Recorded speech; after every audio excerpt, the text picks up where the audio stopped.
Avis vascular centre మన దేశంలోనే the best varicose vein hospital. ఈ ఇంటర్వ్యూకి వస్తున్నప్పుడు నేను కొన్ని క్వశ్చన్స్ అడగకూడదని ముందే అనుకున్నా. దాంట్లో వేణు గారికి సంబంధించిన ప్రశ్న కూడా అడగకూడదు అనుకున్నా. ఎందుకు అడగండి, పర్లేదు. అయితే ఇప్పుడు మీరు మాట్లాడుతూ వేణు గారు అంటున్నారు, పిలుపు మారింది, కారణం ఏంటి? సో అంటే కారణం ఏంటంటే సార్, నేను వేణు, ఇప్పుడు ఇంతకుముందు వేణు అనుకోండి, నేను వేణు గాడు అనొచ్చు, అనకూడదు. వేణు అన్నాడు ఇప్పుడు పెద్ద డైరెక్టర్ సార్, చాలా పెద్ద డైరెక్టర్. బలగం అని అద్భుతమైన సినిమా తీసిన ఒక పెద్ద డైరెక్టర్. అది చూసేవాడికి తప్పుగా అనుకోకూడదు, తప్పు కదా. ఇప్పుడు నేను వేణు ఉన్నప్పుడు మీ ఇద్దరం మాట్లాడుకోవచ్చు, అదే మరి ఇప్పుడున్న వేణు స్టేజ్కి నేను మాట్లాడకూడదు, అది రాంగ్. నేను ఇవన్నీ కూడా రియల్ లైఫ్లో తెలుసుకున్నాను సార్. నాకు తెలియదు, నేను చాలాసార్లు సార్ మీకు తెలియదు, నేను పిచ్చోళ్ళలాగా హీరోల మీద కౌంటర్లు వేసేవానండి, అందరు నవ్వుతున్నారు కదా అని తెలియదు నాకు. అప్పుడు తర్వాత నేను రియలైజ్ అయ్యాను, తప్పు ఇవన్నీ అసలు. అంటే నవ్వుతున్నారు కదా అని అనేవాడిని, కానీ నా నవ్వు వెనకాల చాలామంది బాధపడతారని తెలుసుకోలేదు. ఆ తర్వాత తెలుసుకున్నా, ఓహో నేను ఇది అలా ఉండొద్దు, చాలా తప్పు చేశాను నేను. అంటే మన లైఫ్ కూడా కొన్ని పాఠాలు నేర్పుతుంది, కానీ అలా పాఠాలు నేర్పింది నాకు. డబ్బు విషయంలో పాఠాలు నేర్చుకున్నారా? అమ్మో తప్పకుండా. నేను ఒక ప్రశ్న అడుగుతా, సూటిగా సమాధానం. ఫ్రెండ్స్కి పార్టీలకి చిత్రం శ్రీను ఖర్చు పెట్టిన డబ్బులు కానీ పక్కన పెట్టుంటే మణికొండలో ఈరోజు 2 ఫ్లాట్లు ఉండేవి అని చెప్పారు. 2 ఫ్లాట్లు ఏంటి సార్, సగం మణికొండ కొనేసేవాడిని. సగం మణికొండ. రోజు 4 సినిమాలు 5 సినిమాలు షూట్ చేశాను సార్. 4 సినిమాలు 5 సినిమాలు షూట్ చేశాను.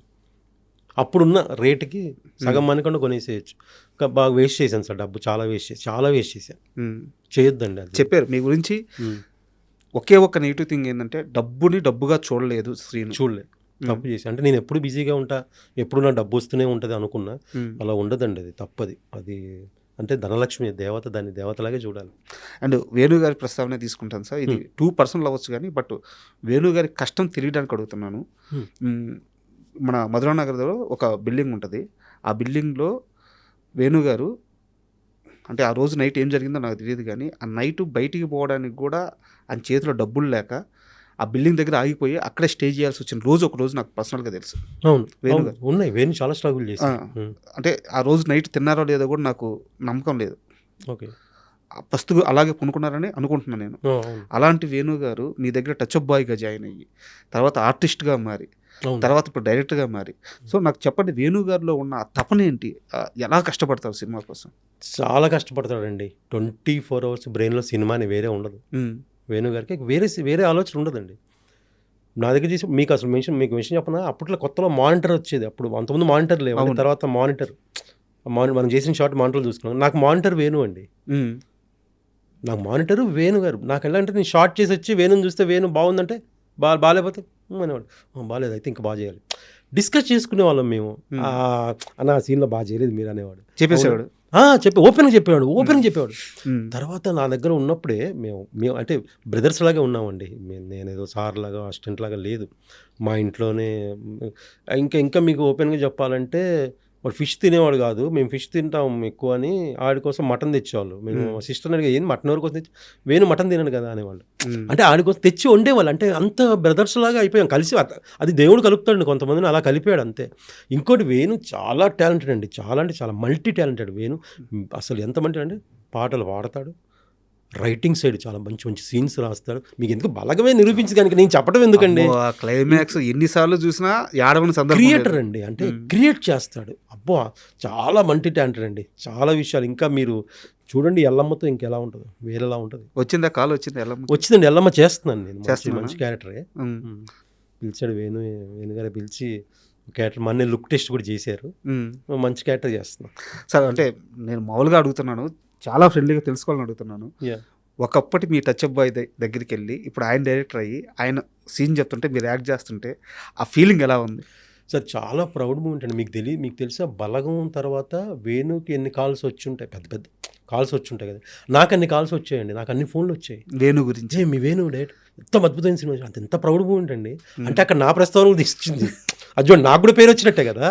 అది నా అంటే నేను గోల్ ఆడుకొట్టినా నా గురించి వచ్చింది. చిత్రం సీన్ దగ్గర చేశాడు, ఇప్పుడు పెద్ద డైరెక్టర్ అయ్యాడని నాకు ఎంత ప్రౌడ్ మూమెంట్. తర్వాత మేము అసలు ఇలా ఉండదండి, ఒక డైరెక్టర్కి ఆర్టిస్ట్లా కాదు. మేము అసలు లుక్ టెస్ట్కి వెళ్ళిన రోజు మేము జోకులు వేసుకుంటున్నాం, రేపు షార్ట్ బాగా చేయకపోతే అని వాడు అంటే నేను అంటే జోక్ చేసుకుంటాను సరదాగా. అమ్మో ఇప్పుడు నువ్వు యాక్షన్ చెప్తే నేను యాక్టింగ్ చేసి, అదే బ్యూటీ అది. అది చాలా సరదాగా ఉంటుంది చూడండి. అలా అని ఇది ఎందుకు నాకు జబర్దస్త్లోనే నన్ను తోమేసేవాడండి. జబర్దస్త్లో ఇంకా వేణు టీంలో చేశా కదా, తోమేసేవాడు డైలాగు, ప్రాక్టీస్ చేయను అని చేపించేవాడు. అప్పుడే నన్ను అరే వదలవరా అనేవాడిని. అమ్మ తోముతాడండి, అవుట్పుట్ వచ్చే వరకు లాగుతాడు. నాకు తెలుసు వేణు ఏమనుకుంటున్నాడో తెలుసు, ఏమి ఇవ్వాలి దానికోసం మనం ఎంత హార్డ్ వర్క్ చేయాలో చేసేస్తాం, అది చెయ్యాలి కూడా. ఎలా వస్తుంది సార్ ఎల్లమ్మ? ఇంకా స్టార్ట్ అవ్వలేదండి, ఈ మంత్లో స్టార్ట్ అవుతుంది. ఓకే, డిఎస్పీ గారిని హీరోగా చూడాలని చెప్పి చాలా నేను కూడా వెయిటింగే. మంచి సినిమా అండి, చాలా గొప్ప సినిమా అది ఎల్లమ్మ, మంచి చాలా మంచి సినిమా. అండ్ కాస్త వెనక్కి వస్తే మీ కెరీర్లో బిగ్గెస్ట్ బ్లాక్ బస్టర్ అంటే ఒక బ్లాస్ట్ లాంటి సినిమా వెంకీ. అవును. నాకు ఆ ట్రైన్ ఎపిసోడ్ అసలు మొత్తం ఆ సీక్వెన్స్ అంతా ఎన్ని రోజులు షూట్ చేశారు, నాకు ఆ ప్రయాణం గురించి కాస్త ఏదైనా మీకు గుర్తున్న మూమెంట్స్ ఉంటే చెప్పండి సార్. వెంకీ అది మీ లైఫ్లో మర్చిపోలేని సినిమా అండి. మాకైనా అంటే నేను, శ్రీనివాస్ రెడ్డి గారు, మా అందరి కాంబినేషను, రామచంద్ర, అంటే ఒక పిక్నిక్ లాగండి సినిమా షూటింగ్. అది ఒక పిక్నిక్, రవితేజ గారితో షూటింగ్ అంటేనే పిక్నిక్. అంతేనా? అసలు ఇక చాలా చాలా వర్క్ చేసిన తెలియదండి. అప్పుడే పేకప్ అయిపోయింది, వెళ్ళిపోవాలి ఇంటికి అనిపించేది. మళ్ళీ పొద్దున్న తొందరగా తెల్లారితే బాగుంది, లొకేషన్కి వెళ్ళాలనిపించేది. షూట్ లేకపోయినా లొకేషన్కి వెళ్ళాలనిపించేది. అంత జోలుగా ఉంటుంది వెంకీ సినిమా. అంత జాలీగా చేసాం, ఒక పిక్నిక్ లాగా. అది ఆల్మోస్ట్ ట్రైన్ ఎపిసోడ్ అంటే మా ఎపిసోడ్ కాకుండా మొత్తం ట్రైన్ సీక్వెన్స్ చాలా ఉంది కదండి. ఇంకా అవును, మర్డర్ సీన్ ఏదో ఉంది, కుర్రోడిది, భరత్ సీన్స్ అవి, అది మొత్తం 15 days వరకు ఏదో చేశారు, ఓన్లీ ట్రైన్ ఎపిసోడ్. ఓకే, అది ఇక్కడ నాంపల్లి నుంచి ట్రైన్ బీబీ నగర్ వరకు ఏదో వెళ్ళి మళ్ళీ రిటర్న్ అవుద్ది. అందులో మాకు ఒక 3 బోగీలు 4 బోగీలు బ్లాక్ చేశారు. అందులోనే ఫుడ్ కూడా అక్కడికే మాకు 1,000 వచ్చేది. అలా వెళ్ళేవాళ్ళు, మళ్ళీ షూట్ చేసుకుని మళ్ళీ రిటర్న్ అవటం. ఆ ట్రైన్ నిజంగా ట్రావెల్ అవుతుంది, రియల్ ట్రైన్లో చేసాం. చిన్న ప్యాచ్ వర్క్, అది ఒక రోజు 2 రోజులు ఏదో రామోజీలో ట్రైన్ ఉంది కదండి, అది ఒక రోజు 2 రోజులు ప్యాచ్ వర్క్ అంతే. మీకు మొత్తం ఒరిజినల్ ట్రైన్లో చేశారు. అసలు ఇంకా అది ఎలా ఇప్పుడు కూడా సినిమా చూస్తున్నా అప్పుడు అలా చేసాము. అసలు అంత ఒక సీన్ ఉంటే శ్రీనివాస్ రెడ్డి గారు, నేను, రామచంద్ర, మీ అందరం పోటీ పడేవాళ్ళం డైలాగులు, నాకు వస్తే బాగుండు అంటే. అంత దానికి తోడు ఆ సీన్ స్పెషల్గా ఒక సీన్ ఏంటంటే వేణుమాధవ్ గారు కామిషన్. వేణుమాధవ్ గారు ఉంటే ఇంక తెలుసు కదండి ఎలా ఉంటుందో.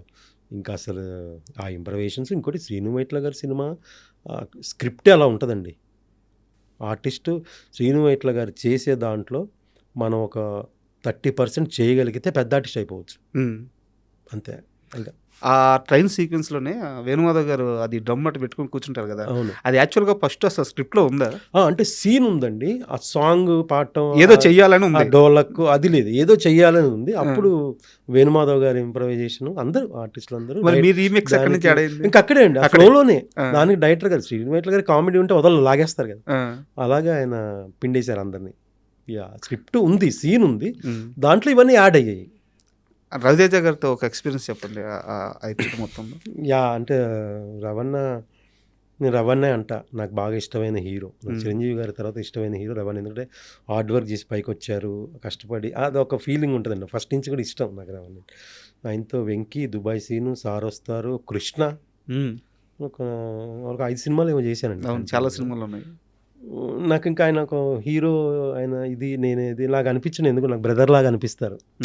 రవణ అనేస్తాం, ఇంకా ఆయన కూడా అలాగే ఉంటాడు, ఎడాబాయ్ అంటాడు. అబ్బాయి కదా ఆయన పోత పదం, ఎడాబాయ్ అంటాడు. బాగుంటుంది ఆయనతో వర్క్ చేయడం, చాలా హ్యాపీ. నాకు ఇష్టం ఆయనతో వర్క్ చేయాలని ఇష్టం నాకు.